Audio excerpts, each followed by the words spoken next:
Assalamualaikum warahmatullahi wabarakatuh. Nama saya Indah Adela Anas, NPM 18111100144, jurusan PGMI semester 5 kelas A. Di sini saya akan mempresentasikan hasil observasi IPA, yaitu tentang materi keseimbangan ekosistem yang diampu oleh Ibu dosen Ida Fitriani MPD. Simak penjelasannya ya. Ekosistem adalah suatu sistem ekologi yang terbentuk oleh hubungan timbal balik antara makhluk hidup dengan lingkungannya. Ekosistem bisa dikatakan juga suatu tatanan kesatuan secara utuh dan menyeluruh antara segenap unsur lingkungan hidup yang saling mempengaruhi. Jadi, keseimbangan ekosistem itu adalah suatu kondisi di mana interaksi antara komponen-komponen di dalamnya berlangsung secara harmonis dan seimbang. Keseimbangan ekosistem tersebut berdampak pada keselarasan serta kesejahteraan hidup manusia dan makhluk hidup lainnya. Jenis-jenis ekosistem itu ada 3. Yang pertama ekosistem buatan, yang kedua ekosistem perairan, dan yang ketiga yaitu ekosistem buatan. Nah, ekosistem daratan itu, ekosistem ini berlangsung di daratan dan berpengaruh dengan keadaan tanah, iklim, kelembapan, curah hujan, dan pancaran sinar matahari. Sedangkan ekosistem perairan itu, ekosistem dipengaruhi oleh pancaran cahaya matahari, substrat, dan jumlah materi terlarut. Yang ketiga, ekosistem buatan. Ekosistem ini diciptakan oleh manusia untuk memenuhi kebutuhan hidup manusia. Ekosistem daratan ini dibagi menjadi 6 bioma. Yang pertama yaitu gurun, padang rumput, tundra dan taiga, hutan gugur, dan hutan hujan tropis. Kemudian, tundra adalah suatu bioma tempat terhambatnya pertumbuhan pohon dengan rendahnya suhu lingkungan sekitar. Oleh karena itu, daerah ini disebut daerah tanpa pohon. Sedangkan tundra terdapat di wilayah bumi sebelah utara, yaitu lingkaran Arktika. Ekosistem perairan. Jika kandungan garam terlarut sedikit, maka ekosistem dikenal sebagai perairan tawar, dan gula kadar garam tinggi dikenal sebagai ekosistem laut. Adapun contoh ekosistem laut adalah pantai, dan air tawar adalah danau. Organisme yang hidup di air dibedakan menjadi plankton, nekton, neuston, perifiton, dan bentos. Nah, contoh ekosistem buatan itu seperti akuarium, tambak, peternakan, dan ladang. Semua ekosistem buatan itu dibuat oleh manusia untuk memenuhi kebutuhan hidupnya sehari-hari. Nah, kemudian komponen-komponen ekosistem itu ada 2. Yang pertama yaitu komponen abiotik dan yang kedua itu komponen biotik. Nah, apa sih komponen abiotik itu? Jadi, komponen abiotik itu adalah komponen yang tak hidup, komponen fisik dan kimia yang merupakan medium atau substrat tempat. Contoh dari komponen abiotik ini yaitu suhu, air, garam, cahaya matahari, dan tanah atau bebatuan. Sedangkan komponen biotik itu adalah komponen yang tak hidup. Jadi komponen tak hidup itu adalah komponen lingkungan yang terdiri atas makhluk hidup. Pada pokoknya, makhluk hidup dapat digolongkan berdasarkan jenis-jenis tertentu, misalnya golongan manusia, golongan hewan, golongan tumbuhan, dan yang lainnya. Contoh dari komponen biotik ini adalah yaitu produsen, kemudian dekomposer, kemudian konsumer. Kemudian ada pengaruh kegiatan manusia. Jadi pengaruh kegiatan manusia itu menurut keseimbangan ekosistem ini ada pengaruh kegiatan manusia yang positif, ada juga yang negatif. Nah, pengaruh kegiatan positif itu yang pertama yaitu ada penghijauan, yang kedua ada pembuatan taman kota, yang ketiga ada lestarinya keanekaragaman hayati, dan yang keempat yaitu pemuliaan. Nah, penghijauan itu sangat penting bagi kehidupan manusia karena pepohonan dapat menjadi rumah-rumah bagi binatang. Selain itu, pepohonan juga merupakan penghasil oksigen yang sangat dibutuhkan oleh manusia. Yang kedua yaitu pembuatan taman kota. Jadi, pembuatan taman kota itu akan menjadi tempat yang bernaungnya binatang-binatang dan juga tumbuhan berbagai jenis di taman kota tersebut. Kemudian yang ketiga yaitu pemuliaan.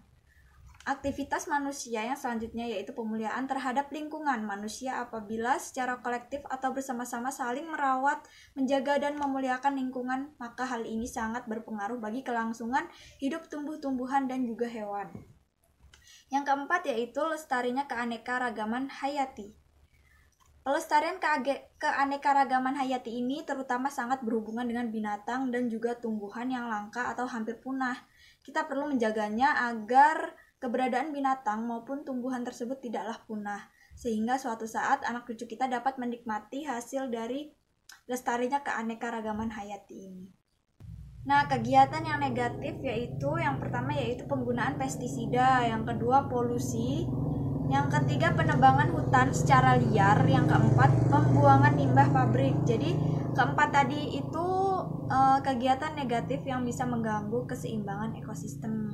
Jadi penggunaan pestisida itu penggunaan pestisida yang terlalu berlebihan dapat mengakibatkan turunnya keanekaragaman hayati. Hal ini karena pestisida mempunyai sifat racun sehingga penggunaan yang berlebihan dampaknya itu tidak baik bagi lingkungan.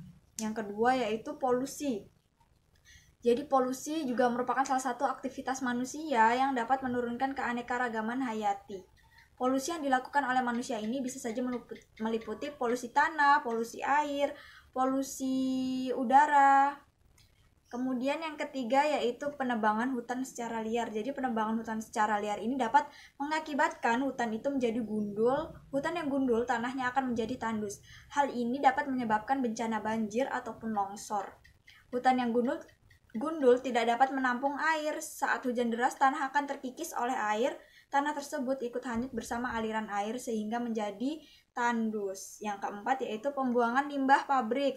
Nah, pembuangan limbah pabrik ke sungai akan menyebabkan pencemaran sungai. Limbah pabrik tersebut mengandung bahan-bahan kimia yang beracun. Tentu saja hal itu sangat membahayakan makhluk hidup di sungai.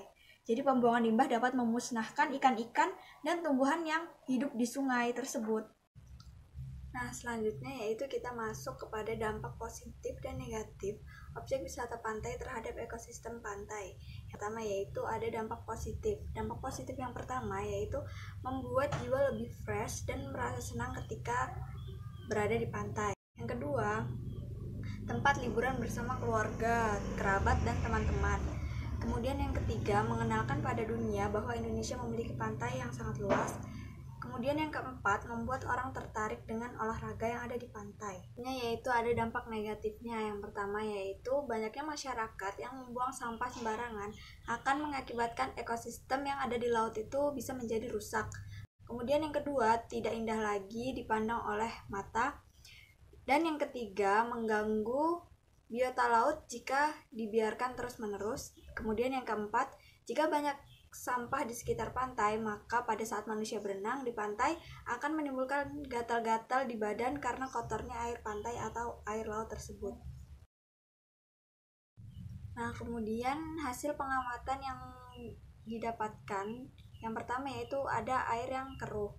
Dapat dilihat dari gambar bahwa banyaknya sampah di pantai membuat air di pinggir pantai menjadi berwarna keruh karena banyak tercampur oleh sampah-sampah, plastik maupun sampah yang lainnya. Membuat sirkulasi air di pesisir pantai itu menjadi kurang bagus. Dampaknya, ekosistem pantai sudah mulai tercemar. Air pantai tersebut akan menyebabkan penyakit kulit atau gatal-gatal jika manusia bermain air atau berenang di pantai tersebut. Yang kedua yaitu dari hasil observasi ditemukan banyaknya sampah yang ada di sekitar pantai. Itu penumpukan sampah di sekitar pantai menyebabkan berbagai dampak yang serius sekaligus berkepanjangan seperti merusak ekosistem laut, bisa juga mengganggu rantai makanan biota laut, meningkatkan pencemaran, merusak ikan, dan lainnya yang dapat dikonsumsi oleh manusia. Di antara jenis-jenis sampah yang terdapat di sekitar pantai itu adalah sampah plastik, ada kayu kecil dan kayu besar, kemudian rumput laut, banyak juga kelapa. Dan yang ketiga yaitu kondisi tanah dan suhu udara. Lahan pasir pantai adalah tanah yang berada di antara pertemuan daratan dan lautan, baik dalam kondisi kering maupun dalam keadaan terendam air yang dipengaruhi oleh salah satu sifat laut seperti pasang surut, angin laut, dan perembasan air asin.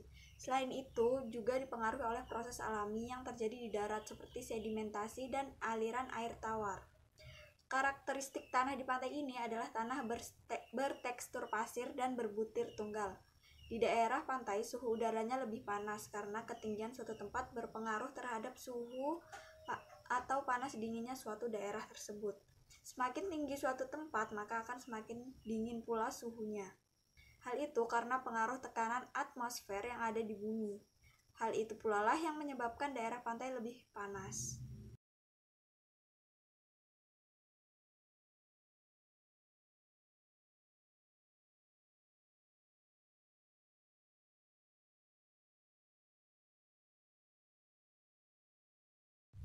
Selanjutnya yaitu keterampilan mengklasifikasi. Jadi yang diklasifikasi itu yang pertama, misal dampak positif dan negatif pantai dijadikan objek wisata bagi keseimbangan ekosistem itu apa. Yang kedua, mengelompokkan antara ekosistem daratan, ekosistem perairan, dan ekosistem buatan. Kemudian yang ketiga, mengelompokkan dan membedakan komponen biotik serta komponen abiotik. Kemudian yang keempat, membedakan sampah organik dengan sampah anorganik yang ada di sekitar pantai tersebut. Selanjutnya itu ada keterampilan mengukur. Nah, di sini saya menggunakan pengukurannya itu menggunakan meteran. Jadi diukur dari sampah ujung ke ujung itu berapa meter. Jadi saya sudah ukur itu sekitar 30 meteran panjang sampah yang ada di sekitar pantai atau di bibir pantai tersebut. Nah, jadi semisal siswa SD ini. Nah, cara pengukurannya yaitu pertama itu meletakkan ujung meteran di ujung tumpukan sampah di pinggir pantai. Kemudian meteran ditarik sampai sepanjang sampah yang berada di pantai tersebut. Nah, sehingga kita dapat mengetahui berapa meter sampah yang terdapat di sekitar pantai tersebut yang sudah mencemari ekosistem pantai tersebut. Jadi di bibir pantai itu diukur oleh meteran begitu.